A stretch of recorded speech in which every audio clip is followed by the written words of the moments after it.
Good mythical morning. Just kidding, it is 6:25 p.m. And do you know what that means? I'll tell you what it means. It means it's time for me to talk to you about some songs that I would cut off my right foot to hear again for the first time. I know that you know what I'm on about when I say that I would give a lot of things to hear, to view certain things again for the first time. This is also going to be a small list of songs that redefine my life, but I guarantee you that this list is longer. It's just what I can immediately think of, right? Also, I'm really struggling because the bangs aren't banging the way that they should be. So just please bear with me.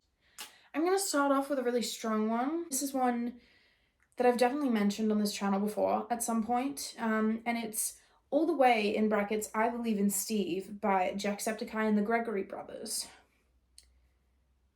And I don't think I'm gonna elaborate at all on that. So all of the riff-offs from each Pitch Perfect movie, except for like the third one. The third one is kind of bad. Didn't really rate it, and it's a crime that that is the only one you can access on Netflix. I don't think they really thought that through. A few of these are like, well, some of them are like old and then a lot of them are recent. But this one is actually extremely recent. I think it actually happened like 2 weeks ago that I first heard this song. But it's a combination of You Got the Love by Florence and the Machine and a edition of it with Dizzy Rascal on it, which I didn't know that this existed until, as I say, 2 weeks ago. It's called You Got the Dirty Love, and now this hasn't happened many times before, but when I was listening to this, I was walking to work, like it was just a normal day for me. And then this song blessed my ears. I got chills, literal chills. That's not happened to me ever before, ever. So just letting you know, chills. On the Dizzy Rascal topic, also his song Pussyhole, in brackets Old School, great song as well. The first time I think I listened to that was when I was living in Scotland. So again, like relatively recently. Next is, now we all know that I am a Pitbull lover. But one song in particular, I feel as though for certain artists, there's songs that just kind of everyone knows. Like Kesha, I feel like there's a good like 5 songs that everyone knows, even if you don't like Kesha. Same with people like the likes of Taylor Swift or who else is similar? Like Ed Sheeran as well. You know, like even if you don't like the artist, you're always gonna know a good, like a small handful of their songs. This isn't one of those. This song is Culo by Pitbull. Now, I love that song, one. I don't really know what it means in Spanish, but I know one thing. I started singing it around, so the job that I had in Scotland, there was people from all over. There was quite a few Spanish-speaking people, and so I started singing it to them, and they were like, how do you say that, like, correctly? And I was like,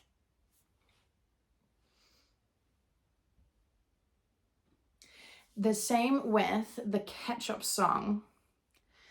I can say, like, I can sing the chorus. It is the Spanglish version that I know, I won't lie, but I can, like, sing the chorus properly in the Spanglish version. So you'll all be happy to know that I think I'd be a great multilingual person.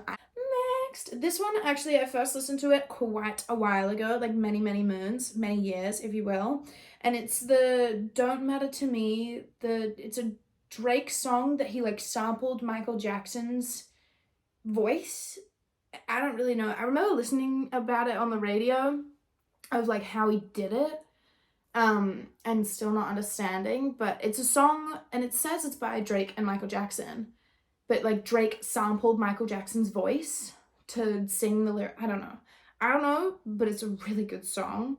And that one, not the chills that I experienced with You Got the Dirty Love, but it was very like oh my god. Like the first time I heard it was a great day, you know? Although, everyone, Dominic Fike announced UK tour dates. I forgot to say this. I just realised. I was buzzing the day that I found this out, and you best believe I don't care if, like, even if these holidays don't get approved for my work, I will quit my job. I will get to this concert. I will see Dominic Fike in Glasgow if it's the last thing I do. The next artist I'm going to be discussing is Taylor Swift. Now, there's two songs in particular that I would love to hear for the first time again. Why am I out of breath? Anyway, the first Taylor Swift song that I would love to hear again for the first time is Dress from the Reputation album. As we know, I am a Reputation girl. Not sorry about it. Love the album. What can I say? Also, this song is a big one. Enchanted. To hear that song for the first time again, I'd give a lot. I'd shave my head. Actually, I'd shave my head for a lot less. What's something that you really need? Like my big toe. Next is Let's Dance to Joy Division by the Wombats. Love the Wombats. Let's Dance to Joy Division is such a tune. Celebrate the irony. Now, I do have written here just Eminem, like in general, but also I don't remember the first time I listened to Eminem. Curtain Call and The Eminem Show. I'd say on both of those albums, I know all the words, if not most, to 70% of those albums. I do not recall listening to those albums for the first time. Like, I don't know when the first time I listened to Eminem was. I don't know how I started listening to him, but I know a lot of his music, and I do not know how. Your guess is as good as mine. And you all probably have a guess, but keep it to yourself. Speak Now, Taylor's version is out. So. Next song is Lost Awesome by Schoolboy Q. And I know that I've actually spoken about this song on this channel because I'm pretty sure it's in one of my favorites. These next two are massive. Like serious. Like intense. Mega slay. On the same level as Enchanted. Like, I do things to hear these again for the first time. Backstabber by Kesha. This song, I believe it was my top song of 2021. I remember like making everyone around, because it was when I was in year 12. I remember making everyone around me listen to this song because of how much it impacted me. Like, it rerouted the course of my life. And, you know, the good old high school tiffs, that song used to be on repeat in my ears. Girl, you're such a backstabber. You're such a shit talker. And everybody knows.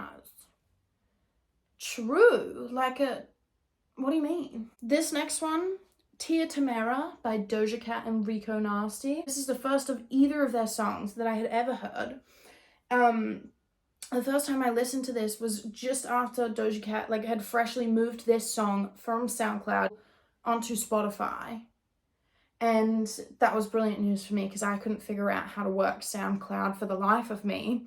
I'm a touch technologically challenged, hence why I edit on iMovie. That song, I don't know how, but when I was a math genius in year 10, that song on repeat, and I'd be working out all these math problems and I'd be like, yes, I'm getting all of these right and I know it and I don't even have to think. Also, please keep in mind, it is a Saturday night and I am at home in pajamas on my couch with my Bumblebee blankie. And do you know what I'm going to do after I finish filming this? I'm going to watch Spy Kids again because I haven't watched it in a couple months. And I'm really needing the re-up. Come on. Okay, the last two were recent developments in my music taste. I believe it was somewhere near a year ago when the song Stir Fry by Migos first graced my ears. And my life has changed for the better ever since. She's got a big old onion booty, make the world cry. So true. And then the next is Batshit by Dominic Fike. I think that song mostly just resonated to me though, because it's like, I think I'm batshit crazy, or maybe you're just stupid. Off and domestic would be catastrophic, and we've all had enough of it. I'm going through 6 months of it, not exactly in love with it. Where everyone that knows you wants to take you on a date, not because you're looking good or acting like a fake, it's because you've got it all figured out in the head. I totally could go to like a slam poetry thing and write that, like, and read that out. There I was again tonight, forcing laughter, faking smiles, same old tired, lonely place. Bored, stoned, sitting in your basement all alone because your little conversations got around, and look at what we all found out. Look at what we found. Look at here, we all found out that you have got a set of loose lips, twisting stories, all because you're jealous. Now I know exactly what you're all about. What you're all about? This is what you're all about, girl. You're such a backstabber. Should I go into slam poetry? Well, I suppose acting is like slam poetry, but like, that was actually such an awful sentence. I'm so sorry to any actors out there. I definitely just offended you. Maybe, what if you're all actors that love slam poetry though? Maybe that's my demographic. Anyway, I hope you enjoyed this video. I hope you've enjoyed getting an insight into the inner workings of my brain, because I know that's what everyone wanted. To be fair, I think you could show my channel to a psychologist and they'd have a field day. Anyways, thanks for watching. I'm gonna go watch Spy Kids now. You should probably do that too. It's good for the soul, you know. Peace out. Bye!